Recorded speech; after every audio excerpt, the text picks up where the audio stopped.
ముఖ్యమంత్రి రేవంత్ రెడ్డి కీలక వ్యాఖ్యలు చేశారు. అర్హులైన రైతులందరికీ రుణమాఫీ చేస్తామన్నారు ఆయన. ఎవరు ఆందోళన చెందాల్సిన అవసరం లేదన్నారు ముఖ్యమంత్రి. సాంకేతిక సమస్యలు వస్తే వాటిని పరిష్కరిస్తామన్నారు ఆయన. కలెక్టరేట్లో ప్రత్యేక కౌంటర్లు ఏర్పాటు చేస్తామంటున్నారు. ఇప్పటికే కలెక్టర్లకు ఆదేశాలు జారీ చేస్తామన్నారు ముఖ్యమంత్రి. ప్రతిపక్షాల మాటలను నమ్మద్దంటూ కూడా ఆయన చెప్పుకొచ్చారు. కావాలని ప్రభుత్వంపై తప్పుడు ప్రచారం చేస్తున్నారన్నారు రేవంత్.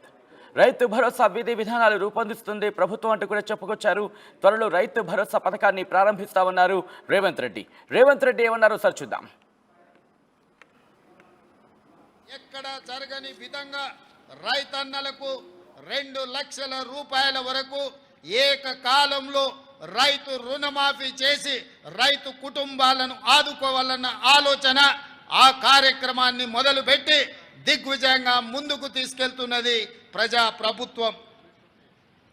ఇది అసాధ్యమని చాలామంది ఒక్కర భాషలు చెప్పారు. కానీ మా ప్రభుత్వం మాట ఇచ్చిన ప్రకారం రైతన్నలకు 2 లక్షల రూపాయల వరకు ఏకకాలంలో రుణమాఫీ కార్యక్రమాన్ని అమలు చేసి చూపిస్తున్నాం. దీనిపై ప్రతిపక్షాలు రంధ్రాన్వేషణ చేస్తున్నాయి. ఈ సందర్భంగా నేను చెప్పదలుచుకున్నాను, పథకంలో అర్హులైన ప్రతి రైతుకు న్యాయం జరుగుతుంది.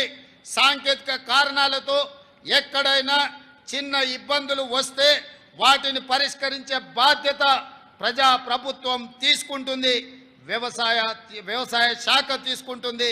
కలెక్టర్ కార్యాలయంలో ప్రత్యేకంగా కౌంటర్ ఏర్పాటు చేసి ఈ సమస్యల మీద వచ్చే రైతులను వాళ్ళ సమస్యలను తెలుసుకొని పరిష్కరించే బాధ్యత తెలంగాణ రాష్ట్రంలో ఉన్న అన్ని జిల్లా కలెక్టర్లకు ఆదేశాలు ఇవ్వడం జరిగింది. తొలి దశలో 1 లక్ష రూపాయల వరకు ఉన్న రుణమాఫీ సొమ్ము 6,035 కోట్ల రూపాయలను జూలై 18న నేరుగా రైతు ఖాతాలలో ప్రభుత్వం జమ చేసింది. దీనివల్ల 11,34,000 మంది రైతన్నలు రుణ విముక్తి పొందారు. రెండో దశలో 6,190 కోట్ల రూపాయలను జూలై 30న నేరుగా రైతు ఖాతాలలో ఈ ప్రభుత్వం జమ చేసింది. దీనివల్ల 6,40,823 మంది రైతన్నలు రుణ విముక్తి పొందారు.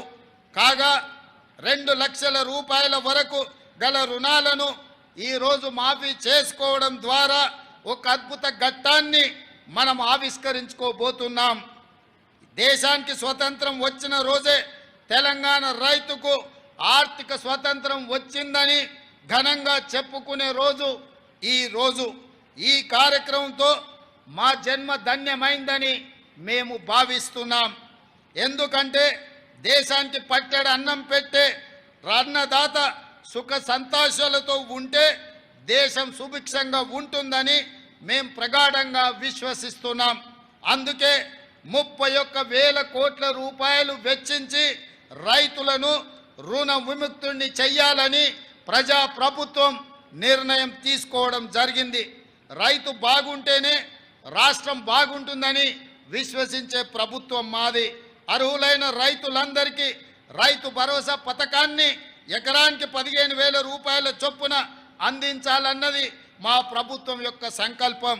గతంలో అమలు జరిగిన రైతు బంధు పథకం కింద ఎకరాకు ప్రతి సంవత్సరానికి 10,000 రూపాయలు మాత్రమే ఇచ్చారు.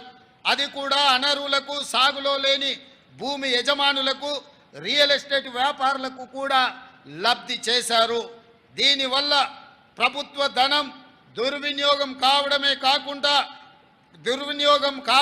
తప్ప రైతు ప్రయోజనాలు నెరవేరలేదు. మా ప్రభుత్వం రైతు భరోసా పథకాన్ని సక్రమంగా అమలు చేయాలన్న లక్ష్యంతో విధి విధానాలను రూపొందిస్తుంది. రైట్, అదే ముఖ్యమంత్రి రేవంత్ రెడ్డి స్టేట్మెంట్. 3వ దశకు సంబంధించి రైతు రుణమాఫీకి సంబంధించి కీలక ప్రకటన చేసిన తర్వాత ఇన్ఫాక్ట్ రైతు రుణమాఫీకి సంబంధించి ఆయన చెప్పిన తర్వాత నెక్స్ట్ ఇక్కడ కలెక్టరేట్లకు సంబంధించి కలెక్టర్లు కూడా కొన్ని ఆదేశాలు జారీ చేశారు. కలెక్టర్లో ప్రత్యేక ఇన్ఫాక్ట్ కలెక్టరేట్లలో ప్రత్యేక కౌంటర్లను కూడా ఏర్పాటు చేయబోతున్నారు. ఇందుకే ఎటువంటి విజ్ఞప్తులు వచ్చాయి, ఎప్పటి నుంచి ఈ కలెక్టరేట్లో ప్రత్యేక కౌంటర్లు ఏర్పాటు కాబోతున్నాయో తెలుసుకునే ప్రయత్నం చేద్దాం. మా ప్రతినిధి మధు అప్డేట్స్ అందించేందుకు లైవ్లో సిద్ధంగా ఉన్నారు. మధు, ప్రజల నుంచి ఎటువంటి విజ్ఞప్తులు వచ్చాయి, ఎస్పెషల్లీ కలెక్టరేట్లకు సంబంధించి ప్రత్యేక కౌంటర్లు ఏర్పాటు చేసేందుకు ప్రభుత్వం సిద్ధమైంది, ఎప్పటి నుంచి ఏర్పాటు చేయబోతోంది? ఎగ్జాక్ట్లీ రైతు రుణమాఫీకి సంబంధించిన అంశం 3 విడతల్లో మొత్తం 31,000 కోట్లు రైతు రుణమాఫీ చేస్తామని ప్రకటన చేసిన తర్వాత జూలై 18, జూలై 29 2 విడతలుగా రుణమాఫీకి సంబంధించి నిర్ణయం తీసుకుంది ప్రభుత్వం, నిధులు విడుదల చేసింది. కానీ సాంకేతిక సమస్యలతో చాలా మంది రైతులకు రుణమాఫీ కాకపోవడం ఒక ఆందోళన చెందుతూ ఉన్నారు క్షేత్రస్థాయిలో ఉన్నటువంటి రైతులు. సో ఇక్కడ నుంచి వచ్చినటువంటి వినతుల ద్వారా ప్రస్తుతం ఈరోజు జెండా ఆవిష్కరణ సందర్భంగా ముఖ్యమంత్రి రేవంత్ రెస్పాండ్ అయ్యారు. చాలా స్పష్టంగా సాంకేతిక సమస్యలతో కనుక ఎక్కడైనా రైతు రుణమాఫీకి అర్హులు ఉన్నప్పటికీ కూడా వారికి రుణమాఫీ కాకపోతే కలెక్టరేట్లో కౌంటర్లు ఏర్పాటు చేస్తూ ఉన్నాం, అక్కడ అప్లై చేసుకోండి. ఇప్పటికే కలెక్టరేట్లకు ఆదేశాలు ఇచ్చాము. ఏ టెక్నికల్ ఇష్యూస్ ఉన్నా వాటిని సాల్వ్ చేసి రుణమాఫీ అయ్యేలా నిర్ణయం తీసుకుంటుంది ప్రభుత్వం. ప్రతిపక్షాలు చేసేటువంటి ఆరోపణలు నమ్మొద్దు అనేటువంటిది రేవంత్ రెడ్డి అక్కడి నుంచి స్పీచ్లో భాగంగా రైతులకు వివరించే ప్రయత్నం చేశారు. దాంతోపాటు ముఖ్యంగా అంటే ప్రతిపక్షాలు చేస్తున్నటువంటి విమర్శలను తిప్పికొట్టే ప్రయత్నం చేశారు. ఈరోజు 3వ విడత కింద ఖమ్మం జిల్లా నుంచి వైరాలో జరిగేటువంటి బహిరంగ సభలో రైతు రుణమాఫీ 3వ విడతకు సంబంధించిన నిధులు విడుదల చేయనున్నారు. గతంలో హామీ ఇచ్చినట్టుగానే 30,000 కోట్లు పైగా సమీకరణ చేసింది రాష్ట్ర ప్రభుత్వం నిధుల సంబంధించినటువంటి ఈ రుణమాఫీ కోసం. ఈ అంశంలో 18వ తారీఖున జూలైన 11,34,000 మంది రైతులకి మొత్తం 6,000 కోట్లకు పైగా నిధులను విడుదల చేయడం జరిగింది. 29వ తారీఖు రోజున మొత్తం 6,40,000 మందికి పైగా రైతులకు మొత్తం నిధులను విడుదల 6,000 కోట్లకు పైగా నిధులు 6,040 కోట్లను విడుదల చేసినటువంటి సిచ్యువేషన్ ఇది. 3వ విడత సందర్భంగా ఈరోజు మొత్తం 8,500 కోట్లను ఈరోజు విడుదల చేయడానికి రాష్ట్ర ప్రభుత్వం నిర్ణయం తీసుకుంది. ఈ దఫాలో 1,50,000 నుంచి 2 లక్షల వరకు రుణమాఫీకి సందర్భించి ఈరోజు రుణమాఫీ చేయనున్నారు. రేవంత్ రెడ్డి స్పష్టమైన ప్రకటన చేశారు. కానీ అలాగే దాంతోపాటు ఇంకొక కీలకమైనటువంటి నిర్ణయాన్ని ప్రకటించారు. రైతు భరోసా గురించి కూడా త్వరలో రాష్ట్ర ప్రభుత్వం నిర్ణయం తీసుకుంటుంది.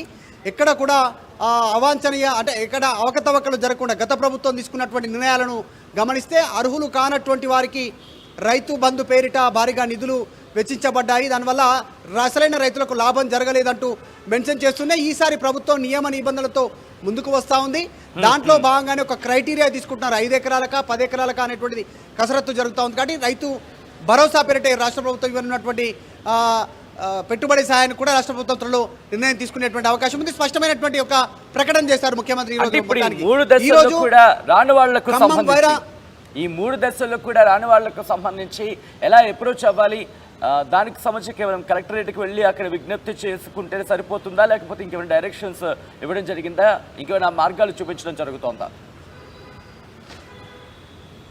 ఎగ్జాక్ట్లీ అంటే రైతు రుణమాఫీకి సంబంధించి మార్గదర్శకాలు రిలీజ్ చేసిన తర్వాత కాస్త మార్పులు చేర్పులు చేశారు. విధంగా ముఖ్యమంత్రి రేవంత్ రెడ్డి మాట్లాడారు. రేషన్ కార్డు ప్రామాణికం కాదు, కేవలం కుటుంబాన్ని గుర్తించడానికి అని చెప్పారు. కానీ గ్రౌండ్ లెవెల్లో చూస్తే రేషన్ కార్డు లేనటువంటి వారికి రుణమాఫీ నిలిచిపోయినటువంటి సందర్భం కనిపిస్తూ ఉంది. ఇంకా చిన్న చిన్న తప్పిదాలు, పేరు, ఇంటి పేరు, తర్వాత ఆయన కుటుంబ సభ్యులకు సంబంధించిన పేరు ఒక్క అక్షరం అటు ఇటు తప్పుగా ఉన్నా, లేకుంటే అధికారులు గతంలో తప్పుగా ఎంట్రీ చేసినా ఉన్నటువంటి డాక్యుమెంటేషన్లో వారు సమర్పించేటువంటి ఆధారు, రేషన్ కార్డు, తర్వాత బ్యాంక్ పాస్బుక్, వీటిలో ఏ చిన్న అక్షరం తేడా ఉన్నా కూడా వారి రుణమాఫీ ఆగిపోయింది. వారు అర్హులు ఉన్నప్పటికీ కూడా ఇప్పుడు 1,00,000 లోపు 1,50,000 వరకు, 1,50,000 నుంచి 2 లక్షల వరకు ఈ 3 దఫాల్లో ఆగిపోయినటువంటి రైతులు అనేక మంది ఉన్నారు.